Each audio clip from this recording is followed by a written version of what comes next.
and welcome to another session of Informally Formal. I am very excited. This is another session with one of my very favorites, Zara Mahbub. She is the country director of Kazi IT. Before that, she has been in many senior management roles with Brat Bank, holds an MBA degree from one of the finest schools in the world, UC Berkeley. So, without going into much more, because there is a lot I can talk about, but one thing I must mention, our topic today is the BPO industry in Bangladesh. And she has been recently elected to the board of BACO, which is Bangladesh Association of Call Centers and Outsourcing. And of course, Kazi IT is in that space. So very warm welcome to you, Zara. So good to have you. Thank you so much. Thank you so much. It's a pleasure being here. It's wonderful. Thank you. Okay, Zara, let's get started. First of all, help our audience understand what is BPO. We throw that acronym around, but a lot of people may not know. And also tell us, is it the same as call centers, as most people often seem to think that BPO and call centers are two pretty much the same thing? Please, over to you. Great to start off with this question. Yes, what is a BPO? The acronym stands for Business Process Outsourcing. So what is it that I can outsource as opposed to am I a call center? I need a call center for the customer service side of things of my business, but am I only a call center giving customer service? No. What a BPO does, it takes any business process of any existing organization. For example, I could be outsourcing financial services work from a bank and doing it at a BPO. I could be doing the software development work for an IT company or for any organization and sending it back to them. I could be a BPO doing that. I could perform HR services for any organization in a consolidated, holistic manner. That could be a BPO. So yes, while a call center is a function of the business process outsourcing entity, it is not the only thing that we do. Absolutely. Very eloquently explained, Zara. Yes, indeed. Business outsourcing is like the whole gamut of it. Anything that an organization wants to source out, you know, that basically the organization that takes it in is the business process outsourcing outfit. Call centers can also be part of outsourcing, right? Is that what you're saying? They are. The customer side of things is usually the call center. So what happened is, why we use it interchangeably is also because the call center or the customer service side of things were the ones that were outsourced at the beginning in our country, in our industries. As a result, we saw call centers being outsourced first. So that's why a BPO is sometimes thought only to be call centers. The entire concept of business process outsourcing, and of course, like you said, started out with call centers. Started in India, by the way, in the early 80s with Azim Premji's company, right, and stuff in the 80s. And then, as you very well know, what is it? The size of that industry in India is about 70 billion, isn't it? It's something around. The BPO, so the Boston Consulting Group made a forecast of the BPO industry touching around $550 billion in the next couple of years. And out of that, the figure that we get in India is close to 200 billion. They're doing phenomenal work for outsourcing for the globe.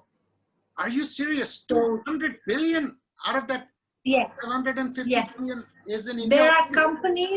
There are companies like Infosys and Tata and the others that actually surpass GDPs. Their annual numbers, they surpass the GDPs of certain small countries. Oh my God. So what do you see the potential of BPO in Bangladesh, Zara? The sky. I have to share this and I have to stretch my hands out because the sky is the limit, because the BPOs is exactly what we should be doing. The world is out to outsource cost, right? They want to go lean. Sure. COVID has shown us this. This is COVID-19's legacy. If anything good comes out of it, we have learned to become leaner. So companies in the US and other places all over the world, Europe and the US mainly, will be looking for opportunities where they can minimize cost. So they will give us their high cost stuff to do. Just the way we were given in the 80s, we were told to make clothes for the world. That was what brought about the revolution in our R&G sector. This exact thing is what is going to happen now in the IT sector, in the business process outsourcing sector for Bangladesh. We as entrepreneurs need to get focused and start these setups so that we can get into that revolution and create another revolution like the garment revolution that happened in the 80s. And this will add to the GDP of the country. Right, Zara, let me ask you, I truly believe what you're saying, that the sky is the limit as far as where Bangladesh can go with its BPO.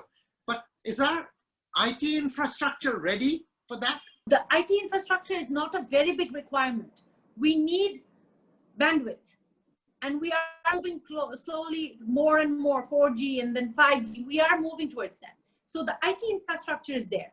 Because I work in the BPO every single day, right? So I see there are not much technical challenges.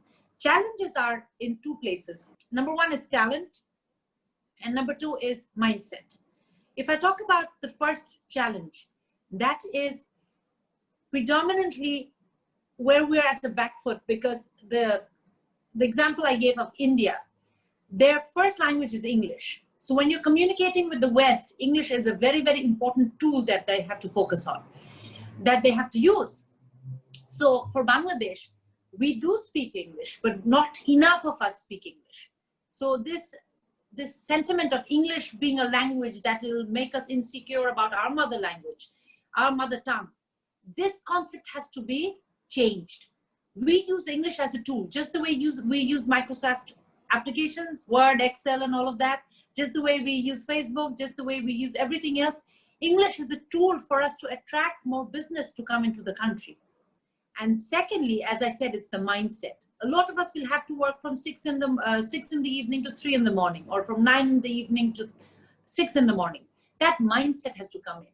There are areas in India where there are communities that are BPO family. They've become BPO families. They've switched it around. They've become nocturnal because they have cafes open at 1 a.m., 2 a.m. because they're servicing the BPO people, the BPO employees. So these are things that we have to start focusing on, changing the shift in mindset. Where does my son work? Oh, my son works at a small, lowly call center. No, my son works at a BPO. He's earning foreign remittance for the country. Please recognize that. It's phenomenal. So a lot of shift has to happen. I think you make some very, very important points that I would like to re-emphasize. Okay, one you said is in order for us to really excel at this BPO game, our kids need to really up their skills in the English language, which is critically important. And I'll give you one example. I do not remember which year it was. Many years back, I called IBM support, and the call was picked up in Manila. And believe me, I couldn't tell for the longest time that the person was not an American. There you go. Okay, so now I find in Bangladesh, and this lack of, like you mentioned, the lack of desire to learn English, as if that's somehow going to lessen the shine on my mother tongue.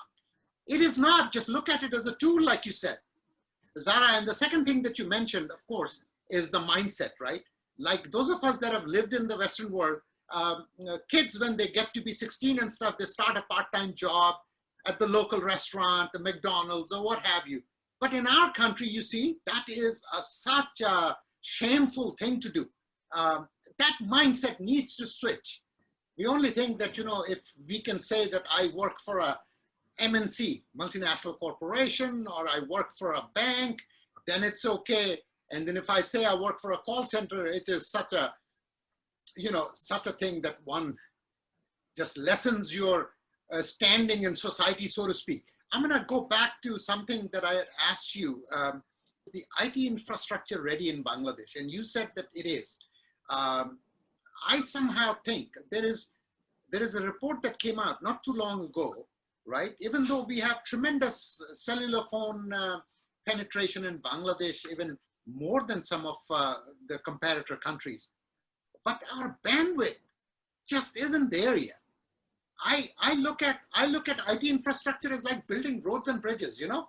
So you build these roads and bridges, and then some roads and bridges you have tolls, but this is where the economic engine runs off of these roads and brings in revenue. So IT infrastructure, the bandwidth ought to be looked at like that too.